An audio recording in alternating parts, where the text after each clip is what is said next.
राजेश जी, भारत लोक सेवक पार्टी जिसका गठन जो है हुआ है, जिससे आप जो है इस बार चुनावों में खड़े हैं, सवाल ये बनता है कि आपकी पार्टी का विजन क्या है? हमारी पार्टी का विजन ये है, जो ये हमारा भारत लोक है, कश्मीर से कन्याकुमारी तक, जी। और जो इस लोक में रह रहे हैं, सबको जो है समानता का अधिकार होना चाहिए। किसी के साथ भी जाति या धर्म या क्षेत्रवाद के साथ कोई भेदभाव नहीं होना चाहिए। इक्वल राइट्स होने चाहिए। आज वर्तमान जो राजनीतिक परिस्थितियां बनी हुई हैं, वो जाति, धर्म और क्षेत्रवाद के ऊपर जो है देश के अंदर भेदभाव किया जा रहा है। लेकिन अगर बात करें तो केंद्र सरकार, केंद्र में जो सत्ता में इस टाइम है बीजेपी पार्टी, लगातार जो है सिविल कोड की बात करती है, यूसीसी लागू करने की बात करती है, और अगर बात करें तो उत्तराखंड में लागू भी हुई। तो उससे कितना असर जो है आपको, उससे आप संतुष्ट नहीं है कि यूसीसी अगर आएगा तो कहीं ना कहीं वो कार्यरत होगा? नहीं, मैं कॉमन सिविल कोड जो मैंने बात कही है आपसे, मेरा मतलब यही है कि समानता होनी चाहिए। आप जो बात पूछ रहे कॉमन सिविल कोड का मतलब तो ये है कि every human being should be treated at equal and at par. सबको बराबर का हक मिलना चाहिए। अब मुझे तो पता नहीं कि ये कौन सा कॉमन सिविल कोड है इनका, जिसमें 90% वाला तो फांसी खा रहा है, 40 वाला डॉक्टर इंजीनियर बन रहा है। क्या ये कॉमन सिविल कोड सही है? भाई, जो मेहनती है, जो काम कर रहे हैं, उनको आगे आना चाहिए। यही होना चाहिए ना। पर यहां तो बंदरबाट हो रही है। मेरी तो समझ से बाहर है। कौन सा आप इस कॉमन सिविल कोड से सहमत है? और दूसरा कि भाई जाति के आधार पर कोई भेदभाव नहीं होना चाहिए। I do agree with that. पर पर जाति के आधार पर कानून बनाया जा रहा है। भाई, दलितों के साथ कोई भेदभाव हो रहा आज भी। 80 साल हो गए देश को आजाद होने को, 78 साल हो चुके हैं, और फिर भी भेदभाव हो रहा है जाति के लेकिन आधार पर। आपको नहीं लगता राजेश जी कि हर पार्टी जो है वो अपनी एक अलग सा विजन लेके चल रही है? अगर हम बात करें, आपने जैसे बोला कि जाति के आधार पे हो रहा है, तो जातीय जनगणना की बात जो है वो कांग्रेस पार्टी करती है। अम्बेडकरवादी होने की बात जो है वो अगर बात करें चंद्रशेखर आजाद कर रहे हैं इस वक्त में, और उसी के साथ बीजेपी अपना हिंदुत्व की रट लगाए हुए चल रही है आगे। आपको नहीं लगता हर पार्टी ने अपना एक अलग एजेंडा बना रखा है? नहीं, मैं तो सहमत हूं। हाँ। एजेंडा बना रखा है हर पार्टी ने, कि वो राष्ट्र हित में बना रखा, पार्टियों ने अपने हित में बना रखा है। यह सब सभी जो इस राष्ट्र में लोग रह रहे हैं उनके सबके हित में है, या लोगों के बीच में फूट डाल के राज करने की नीति अपनाई जा रही है? सवाल अम्बेडकरवादी ये मानते हैं कि सबसे ज्यादा गरीबी जो है वो अम्बेडकरवादियों के उसमें है, देशों में। उनका ये कहना है कि मनुवादियों ने अम्बेडकरवादियों को दबा के रखा हुआ है। आपके हिसाब से एक्चुअल गरीब आप किसे बोल रहे हैं? नहीं, मैं तो आपने बहुत अच्छा सवाल पूछा है। राष्ट्रपति बन गए मान लीजिए, दलित या आदिवासी, तो फिर वो गरीब रह गए। फिर उनको आरक्षण की जरूरत है क्या? आईएएस ऑफिसर बन गए, उनको आरक्षण की जरूरत है? उनको आरक्षण की जरूरत है क्या? आप आप सवाल मुझसे पूछ रहे हो, और मैं क्या जवाब दूं इन बातों को? क्या आप इन बातों से सहमत हैं क्या? मीडिया को भी तो जवाब देना चाहिए ना। भाई, हम तो सहमत नहीं है। हमने तो आपको बताया है कि किसी के साथ भी जाति के आधार पर, धर्म के आधार पर, क्षेत्रवाद के आधार पर, कलर के आधार पर कोई भेदभाव नहीं होना चाहिए। Every human being should be treated at equal and at par. सब के सब जो है, मानव जितने भी हैं, सबको समानता का अधिकार होना चाहिए। खासकर इस भारत देश में क्या मनुवादी है, क्या अम्बेडकरवादी है, मेरी समझ से बाहर है। हर व्यक्ति को अपना धर्म अपनाने की जो है, उसकी जो अपनी मर्जी है। वो कोई कौन सा धर्म से संबंध रखता है, किस तरीके से पूजा पाठ करता, करे ना करे, लेकिन एक कॉन्स्टिट्यूशन है, जो जो जो संविधान है, उसमें सबको जो है काम करने का अधिकार है। और सबके साथ जो गलत काम करेगा उसको सजा मिलेगी। ये नहीं कि भाई आप तो हिंदू है और आप मुसलमान है, आपके लिए तो हिंदू है तो ये कानून है, और मुसलमान है तो ये कानून है। आप दलित हैं तो आपके लिए ये कानून है, और आप सिर्फ तलवारों और तराजू से संबंध रखते हैं तो आपका ये कानून है। मेरी तो समझ से बाहर है आपने एक मुद्दा जो है वो इन चुनावों में ये भी उठा रखा है हाँ, कि हाँ, फ्री की रेवड़ी हाँ, जो है वो नहीं होनी चाहिए। हाँ, लेकिन जो जनता फ्री की रेवड़ियों से, अगर 10 सालों की मैं बात करूं, हाँ, 10 सालों से दिल्ली खुश है उन्हीं फ्री की रेवड़ियों को पाकर।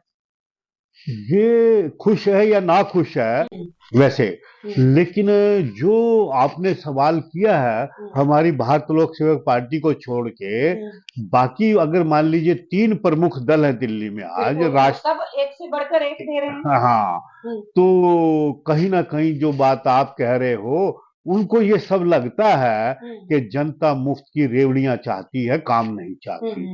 पर मैं आपसे पूछना चाहता हूं मीडिया वालों से, आप मेरी बात का बुरा नहीं मानेंगे, अगर मान लीजिए रेवड़ियां बांटेंगी सब सरकार, दिल्ली का बजट 70 से 75 हजार करोड़ रुपए है टोटल, रेवड़ियां बांटने में 35 से 40 हजार करोड़ रुपया चले जाएगा, बाकी जो पैसा आधा बचा है उनसे जनता जो कर्मचारी हैं किसी भी डिपार्टमेंट के हैं, उनकी तनख्वाहें और पेंशन भी पूरी नहीं होगी। कैसे तो नए अस्पताल बनेंगे, कैसे नए स्कूल कॉलेजेस बनेंगे, कैसे अंडरपास बनेंगे, कैसे ओवरब्रिज बनेंगे, कैसे सड़कें बनेंगी, कैसे नाले सफाई होंगे, कैसे यमुना की सफाई होगी, कैसे सीवर साफ होंगे। तो ये मुझे आप खुद लोग बताइए कि लोग रेवड़ियां चाहते हैं या काम चाहते हैं। अगर काम चाहते हैं तो अच्छे अस्पताल और स्कूल बनेंगे, उनको बनवाने में भी कर्मचारी लगेंगे, और फिर जब वो बन जाएंगे उसके बाद भी टीचर और डॉक्टर की जरूरत पड़ेगी और दूसरे कर्म, तो इससे उद्योग, उससे जो है एम्प्लॉयमेंट कम होगी, बेरोजगारी दूर होगी, लोगों को रोजगार मिलेगा। अब मेरे तो समझ से बाहर है, रेवड़ियां बांटोगे तो पैसे लाओगे कहां से, और फिर वो पैसे का टैक्स का दुरुपयोग है। मेरे विचार से रेवड़ियों की राजनीति सही नहीं है, जनता को काम मिलना चाहिए, लोगों को रोजगार मिलना चाहिए और लोगों की आमदनी बढ़नी चाहिए। अगर आप टैक्स, सरकार को उस टैक्स की भरपाई के लिए कोई और टैक्स लगाना पड़ेगा, जितना ज्यादा टैक्स लगेगा उतनी महंगाई बढ़ेगी, उतनी ज्यादा गरीबी, बेरोजगारी और भ्रष्टाचार बढ़ेगा। मेरा विचार तो ये कहता है। अच्छा सर, आप निस्वार्थ भाव से जनता के साथ एक समाज सेवक के रूप में हमेशा जुड़े रहे हैं। अब तक आप किन कितनी संस्थाओं से जुड़े हैं? मैं कोई ऐसा है छोटा मोटा ही समाज सेवक अपने आप को मानता हूँ, कुछ सामाजिक सेवाओं में मेरा योगदान है, तो वो सब मैं तो यही कहता हूँ कि ईश्वर की कृपा है कि मुझको इस लायक बनाया है सर कि बताना चाहेंगे कि कौन सी संस्थाएं हैं हमारे चैनल के माध्यम से? मैं, एक तो जो है एक सेक्टर 22 रोहिणी में है, एक का मैं ट्रस्टी हूँ, एक का पैटर्न ट्रस्टी हूँ, और एक हरियाणा मैत्री संघ है, मैं उसका सदस्य हूँ, और एक खाटू श्याम धर्मशाला बन रही है खाटू श्याम में जो है, वहां पे मैं उसका जो है मैं ट्रस्टी हूँ, और एक बख्तावरपुर निरोग धाम में मैं उसका भी सदस्य हूँ, और एक कमरा मैंने वहां बनवाया है अपना वृंदावन में। तो ये कोई किसी पे कुछ नहीं है, ये मेरा अपना एक जो है समाज के प्रति मेरा जो फर्ज बनता मैंने उसको निभाने का प्रयास किया है, किसी पे मैंने कोई एहसान नहीं किया। सर आपके मन में चुनाव लड़ने का विचार कहाँ से आया? चुनाव तो ऐसा है ना, जब देश भी जो है, जैसे मैं अपने आप को समझता हूँ, मैंने जो अपने परिवार का भी पालन पोषण किया है, अपने समाज का भी कुछ दिया है, कंट्रीब्यूशन किया है।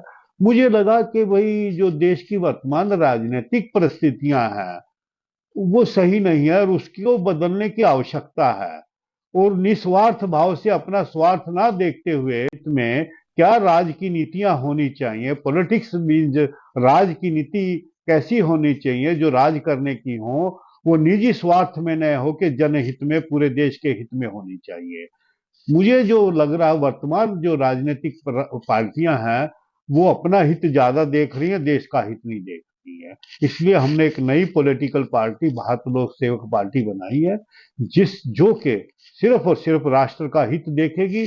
हमको हार मिलती है, जीत मिलती है, ये हमारे लिए बहुत महत्वपूर्ण नहीं है। हमारे लिए हमारा राष्ट्र का हित सर्वोपरि है, और इसके लिए जनता को भी हम जागरूक कर रहे हैं, और आप लोगों का भी मैं धन्यवाद अदा करता हूं कि भाई मेरी बात आप जो है जन जन तक पहुंचाने का प्रयास कर रहे हैं।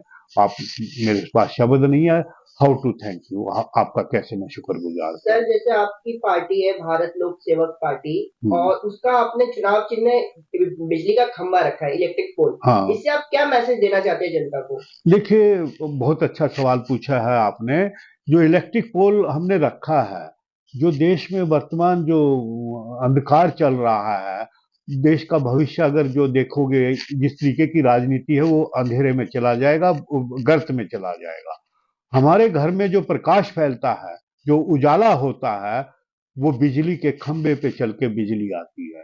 हम देश की जनता को ये बताना चाहते हैं, देश का भविष्य उज्जवल करना चाहते हैं, तो बिजली के खंभे का बटन दबाएंगे, तभी देश बढ़ाने में हम कामयाब होंगे। सर, आप शकूर बस्ती विधानसभा से प्रत्याशी खड़े हुए हैं। शकूर बस्ती में जो लोग हैं वो गरीब परिवार से ज्यादा है, तो उन्हें तो रेवड़ी और आरक्षण की बहुत जरूरत है। तो आप इस पे बोल रहे हैं कि नहीं होनी चाहिए, तो आपको क्या लगता है, आपको वोट आएंगे?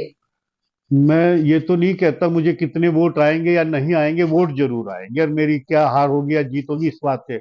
लेकिन जो बात आपने कही है, गरीबी और अमीरी जो है, न केवल शकूर बस्ती में है, पूरे देश में है। और गरीबों को जो है ये रेवड़ियां नहीं मिलनी चाहिए, गरीबों को काम मिलना चाहिए, रोजगार मिलना चाहिए, मेरा ये मानना है। किसी को आप जो है ये कह दो कि भाई आपको घर बैठे सब कुछ दे देंगे, तो उसकी सेहत भी खराब हो जाएगी और उससे उसका पेट भी नहीं भरेगा। हमारा देश विकलांग होता जा रहा है। मैं आपसे सहमत हूं, आपने बिल्कुल सही बात कही है। हमको लोगों को अपने पैरों पे खड़ा करना चाहिए, न कि बैसाखियों पे खड़ा करना चाहिए। बैसाखियां ठीक नहीं होती हैं, लोगों को खुद अपने, अब जो है, हम तो ये चाहते हैं लोग दौड़े, देश आगे बढ़े, बैसाखियों पे ना रहे। और हमारा देश, हम ये चाहते पूरी दुनिया में नंबर 1 बने, विश्व शक्ति बने, विश्व गुरु बने। लेकिन अगर रेवड़ियां और आरक्षण की बात करते जाओगे तो देश पीछे चला जाएगा, दिन पे दिन पीछे चला जाएगा, हम मुकाबला नहीं कर पाएंगे। राजेश जी, आज जो है प्रचार प्रसार बंद हो गया है और परसों जो है वो वोटिंग होनी है, लेकिन पीएम मोदी का एक बयान जो है वो सामने आता है कि वोटिंग के लिए जाएं तो थाली और घंटियां बजाते हुए जाएं। इस बात को लेकर आप क्या सोच रहे हैं?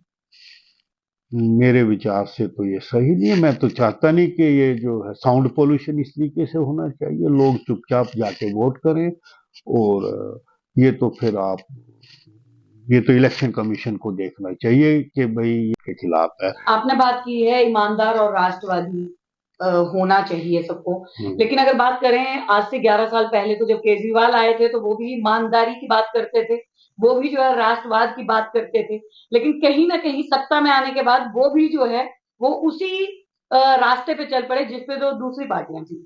इसको लेके आप क्या सोच रहे हैं? जनता कैसे जो है वो भारत लोक सेवक पार्टी पे विश्वास करे? नहीं, आपने बहुत अच्छा ये बात कही है। मैं कोई व्यक्तिगत रूप से टीका टिप्पणी नहीं करूंगा। जो आम आदमी पार्टी जो 11 साल पहले, 12 साल पहले सत्ता में आई थी, अन्ना आंदोलन के उसमें, उन्होंने एक ये कहा था कि भाई हम एक ऐसी नई सोच और एक ऐसी नई पॉलिसी, एक ऐसा नया अडॉप्ट करेंगे, राज की नीतियों का जो तंत्र बनाएंगे जिसमें अपीजमेंट नहीं होगी, और जनता के टैक्स का हम सदुपयोग करेंगे, दुरुपयोग नहीं करेंगे। तो जब ये सत्ता में आए थे, क्या इन्होंने ये कहा था कि हम रेवड़ियां बांटेंगे? आज आप सत्ता हासिल करने के लिए आपने ये दिखा दिया है। केजरीवाल तो ये कह रहे हैं ना कि मैं जो दे रहा हूँ अपनी बहनों को, माताओं को जो मैं दे रहा हूँ, वो उन्हीं का पैसा है, वो उन्हीं के टैक्स के तौर पे हमारे पास आता है, हम उनको जो है हम उन्हीं को जो है वो लौटा रहे हैं। और उनका ये कहना है कि जो मैं दे रहा हूँ वही तो सारी पार्टियां दे रही है, मैंने तो अच्छी शुरुआत करी। अब इसका जवाब तो जनता देगी, है कौन बुरा, मैं ज्यादा तो नहीं बोलना चाहता, पर आप सवाल पूछ रहे तो मैंने जवाब पहले ही दे दिया है। मेरे विचार से ये ठीक नहीं है। शकूर बस्ती के अंदर आम आदमी पार्टी राज कर रही है, क्या क्या खराबियां आप महसूस करते हैं बतौर नागरिक जो शकूर बस्ती में है, विधानसभा में मौजूद है? शकूर बस्ती के साथ साथ पूरी दिल्ली का ही बुरा हाल है। आप सब लोग देखते हैं, जैसे अभी थोड़ी सी बारिश हुई तो पूरी दिल्ली झील बन गई थी। तो शकूर बस्ती के लोग खाली शकूर बस्ती में रहते तो हैं, पर काम धंधा करने के लिए तो इधर उधर जाते ही हैं। जाम की समस्याएं हैं, और जो है आप देख सकते हैं कि कोई सही ढंग से सड़कें नहीं बनी, जगह जगह गड्ढे हैं, सीवर की सफाई नहीं हो रही है, और पोल्यूशन है, कूड़े के पहाड़ लगे हुए हैं। जमुना का पानी सही नहीं आ रहा है, सफाई नहीं हुई है जमुना की, तो क्या पूरी सकूर बस्ती, क्या पूरी दिल्ली का बुरा हाल है। और रेवड़ियां बांटोगे, काम नहीं करोगे, अच्छे स्कूल नहीं है, अच्छे अस्पताल नहीं है, ये सब बातें हैं, सारी बातें आप सब लोग जानते हैं। और देश, इस सकूर बस्ती की जनता के साथ साथ पूरी दिल्ली की जनता, पूरे देश की जनता भी जानती है कि क्या हो रहा है देश के अंदर। हमारी एक अलग सोच है। लेकिन मैडम ने सवाल किया, आशा जी ने, कि भाई आप पे लोग कैसे विश्वास कर ले कि आप दूसरे केजरीवाल भी तो बन सकते हो, आम आदमी पार्टी भी तो बन सकते हो। मैं जनता को इतना ही आश्वासन दे सकता हूं आपके माध्यम से, अगर हमने दो मुद्दे उठाए हैं कि भाई मुफ्तखोरी नहीं होनी चाहिए, मुफ्त की योजनाएं नहीं होनी चाहिए, लोगों को काम मिलना चाहिए, रोजगार मिलना चाहिए। दूसरा मुद्दा यह है कि जिसके अंदर योग्यता और प्रतिभा है उसको आगे आना चाहिए, वो किसी भी जाति या धर्म से संबंध रखता है। 90% वाला फांसी खाए, 40% वाला डॉक्टर इंजीनियर बने, मेरी तो समझ से बाहर है ये। हम दोनों ही मुद्दों को लेकर, हमारे मुद्दे सही है या गलत है, स्कूल बस्ती की जनता को हमने ये संदेश दिया है, अगर आप रेवड़ी और आरक्षण के खिलाफ हैं तो आप हमें वोट कर दीजिए, नहीं तो जिनको भी आप, मेरे से जितने भी लोग मिले हैं वो कहते हैं रेवड़ी और आरक्षण खत्म होना चाहिए जी। लेकिन मैंने साथ में उनको ये भी कहा है, आप मुझे कह तो रहे खत्म होना चाहिए, अगर आप तीनों ही पार्टियों को वोट करोगे, भाजपा, कांग्रेस और आम आदमी पार्टी को, सकूर बस्ती की जनता के लिए मैंने कहा है, तो फिर इस रेवड़ी और आरक्षण की आग में घी का काम करोगे। मेरे साथ काम करो, मेरे को वोट दोगे तो इस आग बुझाने में आपका योगदान शामिल होगा। इतना ही मुझे कहना है। दिल्ली में निगम और विधानसभा में हर बार पिछले 23-24 साल से कोई ना कोई निर्दलीय चुनाव जीतता ही रहा है। शकूर बस्ती के युवाओं और महिलाओं को आप अपने लिए क्या अपील करना चाहते हैं? मैंने आपसे बता दिया है कि अगर मेरी बात उनको अच्छी लगती है, योग्यता और प्रतिभा में जिसके अंदर, उसको आगे आना चाहिए। और बेरोजगारी और गरीबी तभी दूर हो सकती है जब सरकार जनता के टैक्स को सही ढंग से उपयोग करे, सड़कें बनवाए, अच्छे पुल बनवाए, अच्छे अस्पताल बनवाए, अच्छे स्कूल बनवाए।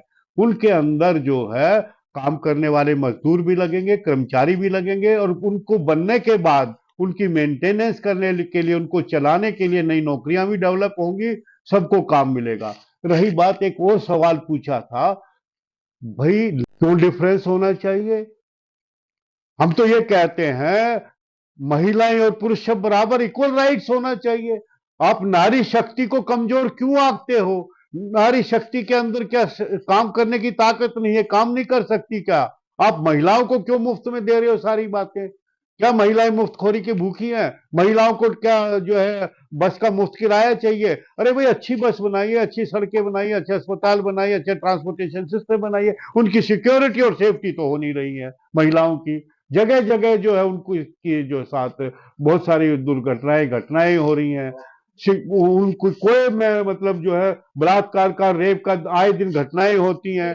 ये कोई बात हुई क्या? आप उनकी सुरक्षा दो ना, ऐसा समाज और सिस्टम बनाइए ना कि उन कहीं ना कहीं झूठे आश्वासन दिए जाते हैं हमेशा जनता को, जब भी इस तरह की। फिर ये बताओ, हमारी, आप सब हमारी महिलाएं जो है, माताएं बहनें हैं, आपको पैसे चाहिए कि अपनी सुरक्षा चाहिए, काम करने का अधिकार चाहिए, कोई राइट चाहिए कि स्पेशल राइट चाहिए? मुझे तो ये बताइए। आप भी बैठे हो, आप मेरे से सवाल भी पूछ रहे हो, मैं जनता, आपके माध्यम से जनता से भी ये पूछना चाहूंगा, ये ठीक नहीं है विशेषाधिकार किसी। भारत लोक सेवक पार्टी से जुड़ने के लिए जनता क्या करे? कुछ नहीं, हमारा तो वैसे तो जो है मामूली सा 10 रुपए जो एक सदस्यता फीस है, और जो हमारे विचार से सहमत है उसका स्वागत है, हमारे साथ आइए। और ऐसा भी मैं बता दूं आपको कि पूरे देश में लोग हमारे से जुड़ रहे हैं और हमारा समर्थन कर रहे हैं, आगे आ रहे हैं। जिन उद्देश्यों के लेके हम लड़ रहे हैं उसमें पूरी जनता का भागीदार हमें मिल रहा, ये ठीक। और आज नहीं तो कल मैं आपको विश्वास दिलाता हूं, सत्य की जीत होगी। हम सत्य की राह पे हैं, देश को आगे बढ़ाने की राह पे, देश को विश्व शक्ति बनाने की राह पे हैं। हम देश को शक्तिशाली बनाना चाहते हैं, और देश को लूटने वालों की जरूरत नहीं है, देश की सेवा जरूरत है। इस भारत माता को कोई जो है गरीबी, बेरोजगारी जो दिखाई दे रही भोली समझते हैं, हम इस भारत माता को दुर्गा बनाना चाहते हैं। पर मैं आपके माध्यम से कहना चाहता हूं, जो ये सच्चा सेवक है, अगर भारत माता इनके कंधों पे सवार होगी तो दुर्गा बन जाएगी। कोई लूटने की तो बात छोड़ दो, अगर उस दुर्गा की तरफ किसी ने गलत नजर से भी देखा तो उसकी नजर, उसकी आंख निकाल दी जाएगी। जी, बहुत धन्यवाद।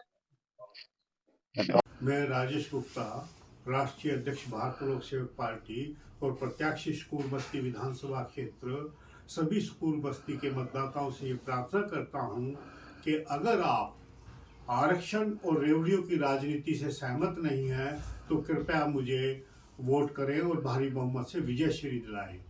मैं आपको यहाँ पे एक और कहानी सुनाना चाहता हूँ, छोटी सी, एक चिड़िया की चोंच की, जिसे मुझे बहुत प्रभावित किया है। एक जंगल में भयंकर आग लगी हुई थी और सारे जानवर त्राही त्राही करके भाग रहे थे अपनी जान बचाने के लिए, पर एक चिड़िया पास बहती हुई नदी से अपनी चोंच में पानी लेके उस आग पे डाल रही थी। तो एक कौवे ने देखा और कहा, चिड़िया तेरी इस चोंच के पानी से आग बुझने वाली नहीं है, तू क्या कर रही है, तू भी अपनी जान बचा और भाग जा यहाँ से। चिड़िया ने जवाब दिया कौवे को कि कौवे भाई, ये जंगल मेरा वतन है, मेरा देश है, मेरे माता पिता ने यहाँ जन्म लिया, मेरे दादा परदादा ने यहाँ जन्म लिया, मैंने यहाँ जन्म लिया और यहाँ का दाना पानी खाया और मेरे बच्चों ने यहाँ जन्म लिया। ये मेरी मातृभूमि है और इस मातृभूमि के प्रति मेरी जो फर्ज बनता है मैं वो निभा रही हूँ।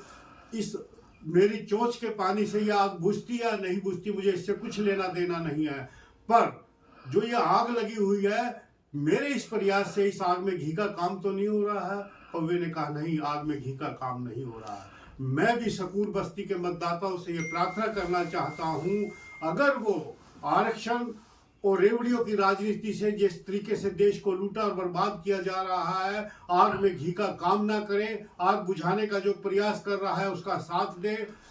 मेरे को इतना ही कहना है। बहुत बहुत धन्यवाद और आभार आप सब लोगों का।